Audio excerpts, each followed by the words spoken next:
Zebra 3, Zebra 3. Alerte Action Joe. Alerte Action Joe.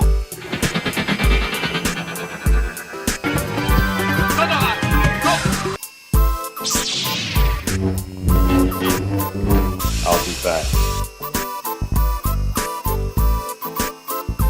Ici et aujourd'hui, nous allons vous parler de G.I. Joe.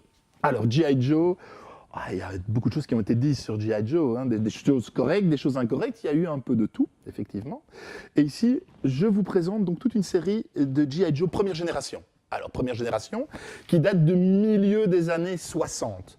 Alors, milieu des années 60, on est effectivement dans le viril, hein. On voit G.I. Joe ici, c'est un militaire. C'est un militaire, et on va pouvoir décliner la collection en plusieurs armes. Alors, plusieurs armes, je m'explique. Nous avons, et là je vais demander au caméraman de nous faire un petit gros plan ici. Voilà, un petit gros plan, ouais, un gros plan alors. Donc, nous allons avoir l'armée de... Personne ne suit, personne n'écoute. Bon, allez, voilà. Là, nous avons la marine, la force navale.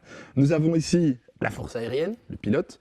Nous avons ici le Marines. Pourquoi? Parce qu'aux États-Unis, Marines, c'est une quatrième arme qui n'existe pas réellement sous nos contrées. Eux, c'est vraiment une arme à part. Et alors, tout au début, vous avez pu voir déjà l'armée de terre, donc le simple fantassin, le simple militaire qu'on voit ici. Alors, cette gamme va être déclinée effectivement avec un personnage de base dans une boîte, donc vous avez vu les boîtes ici, et à côté de ces boîtes basiques vont venir se greffer toute une série de petits blisters dans lesquels on va pouvoir développer la gamme. Donc, pour revenir à notre ami le marin qui se trouve ici, nous avons un marin basique, pantalon bleu, chemise bleue et petit bonnet blanc. Voilà, en voici un ici, ok, très basique.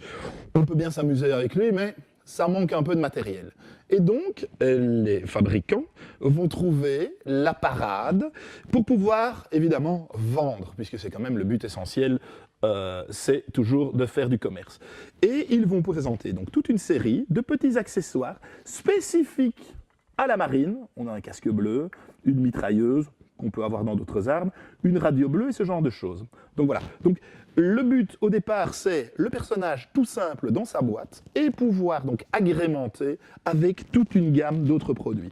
Nous avons la même chose au niveau du service médical, voilà le drapeau du service médical, le petit brancard, nous avons également le stéthoscope et nous avons l'infirmier complet qui se trouve là avec les attelles, puisque évidemment au combat on risque toujours d'avoir ce genre de problème, et nous avons également la transfusion sanguine qui peut être donc placée pour du sang blanc, comme on disait à l'époque, au niveau du bras d'un combattant blessé.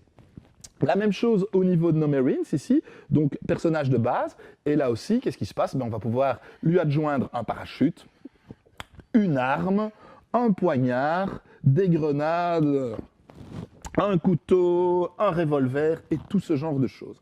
Alors, ce qui est très rigolo, c'est qu'on va également avoir pour le fantassin des petits filets de camouflage comme celui-ci, qui vont permettre de pouvoir aller jouer dans le jardin, de construire des petits abris, des petites cabanes et ce genre de choses, et pouvoir camoufler l'ensemble avec ce genre de filets sur lesquels on pourra rajouter, bien entendu, des petites feuilles pour faire plus vrai.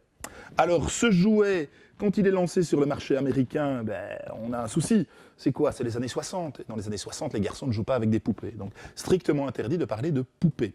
On va appeler ça des action figures, donc des personnages d'action, de manière justement à laisser les poupées pour les petites filles et les action figures pour les garçons. Tout ça se vend très très très bien, sans aucun souci, et survient la guerre du Vietnam. La guerre du Vietnam qui était déjà lancée, vaille que vaille, mais évidemment, à un moment donné, on va avoir un gros développement avec des troupes importantes qui vont être envoyées au Vietnam. Et le problème, c'est que les parents vont se sentir sensibilisés par le problème des jeunes enfants qui jouent avec des militaires et qui risquent par la suite de vouloir aller s'engager au Vietnam pour pouvoir continuer à jouer, mais avec du vrai matériel. Donc il va y avoir effectivement des manifestations, des ligues qui vont se dresser contre la vente de jouets militaires, et Hasbro, le fabricant, va devoir se tourner vers une gamme d'aventuriers, une gamme de personnages beaucoup moins militaires, beaucoup moins guerriers, de manière à être, le terme qu'on emploie actuellement, c'est politiquement correct, évidemment. Donc voilà. Donc cette gamme va perdurer, mais sous une autre forme, puisque le militaire ne sera plus du tout bien vu. Je pense que les grandes lignes sont tracées. Pour le reste, bonne chance à tous les collectionneurs.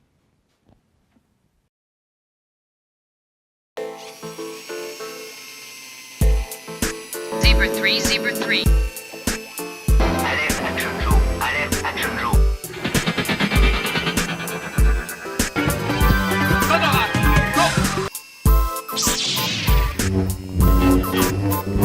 I'll be back.